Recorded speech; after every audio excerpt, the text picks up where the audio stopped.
Welcome to my channel. ఏ ఫంక్షన్స్కైనా చలివిడి పెట్టడం మన ఆనవాయితీ. తయారు చేయడం రాక బయట ఆర్డర్ ఇస్తారు. ఒకసారి ఈ వీడియో చూడండి. ఇక మీదట మీరు బయట ఆర్డర్ ఇవ్వకుండా ఇంట్లోనే తక్కువ పరిమాణం అవని ఎక్కువ పరిమాణం అవని ఈజీగా తయారు చేసుకుంటారు. ఇది టేస్ట్గా ఉండటంతో పాటు ఎక్కువ రోజుల పాటు నిల్వ కూడా ఉంటుంది. ఈ చలివిడి ప్రిపరేషన్ కోసం పొడి బియ్యంతో తయారు చేసిన పిండి పనికిరాదండి. అందుకోసం బియ్యంని ఒక రాత్రి మొత్తం నానబెట్టుకొని ఆ బియ్యంని తెల్లవారి బాగా కడిగేసి ఒక క్లాత్ పైన కానీ లేదా జల్లీళ్ళు ఉంటాయి కదా అందులో వేసుకొని ఆ వాటర్ అంతా పోయిన తర్వాత తడి బియ్యంనే మిక్సీలో అన్నమాట మెత్తగా పిండిలాగా తయారు చేసుకోవాలి. నేను ఇక్కడ 1/2 kg బియ్యంని తీసుకున్నాను. మిక్సీ చేసుకున్న తర్వాత మెత్తగా రావాలంటే జల్లిడితో చక్కగా జల్లించుకొని మెత్తగా పిండి తయారు చేసుకోవాలి. ఈ పిండి తడిగా ఉండేటప్పుడు మాత్రమే ఈ చలివిడి తయారు చేసుకుంటే చక్కగా వస్తుంది.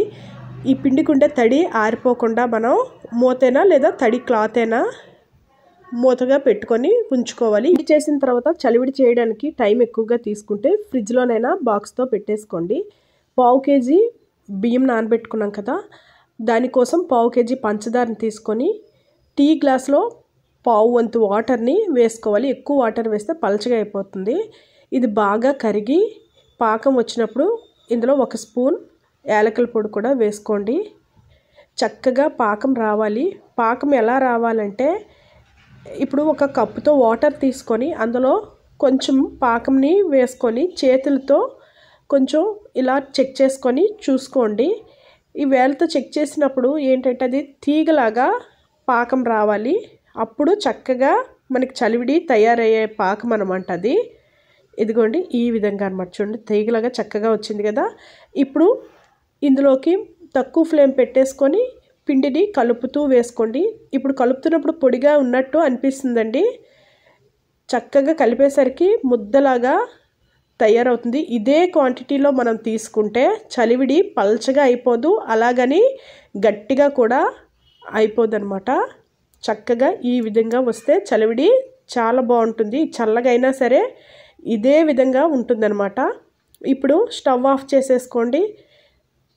కళాయి కానీ ప్యాన్ కానీ ఏదైనా గిన్నె కానీ పెట్టేసుకొని అందులో 2 స్పూన్లు నెయ్యి వేసుకొని ఒక కొబ్బరికాయని చిన్న ముక్కలుగా కట్ చేసి వేసుకోండి. తక్కువ ఫ్లేమ్లోనే మొత్తం కొబ్బరి ముక్కలన్నీ కూడా ఎర్రగా వేగేటట్లు కిందకి మీదకి అన్నీను కలుపుతూ ముక్కలు ఎర్రగా వేగనివ్వండి. ఇలా వేగిన ముక్కల్ని తయారు చేసిన చలివిడిలో వేసుకోవాలి. చలివిడిలో కొబ్బరి ముక్కలు ఎంత ఎక్కువ వేసుకుంటే అంత చక్కగా టేస్ట్గా ఉంటాయి అన్నమాట. కొంతమందికి జీడిపప్పు వేసినా కూడా చాలా ఇష్టపడతారు. అలాంటి వారు కొంచెం నెయ్యిలో జీడిపప్పు కూడా వేయించుకొని వేసుకోవచ్చు. ఇవన్నీ బాగా మిక్స్ చేసేసుకోండి. అంతే, చాలా టేస్ట్గా ఉంటుంది ఈ చలివిడి. ఎక్కువ రోజుల పాటు కూడా నిల్వ ఉంటుంది. ఇదే పరిమాణంలో మీరు ఎంత ఎక్కువ క్వాంటిటీలో తీసుకున్నా కూడా చక్కగా చలివిడి రెడీ చేసుకోవచ్చు. Thank you for watching.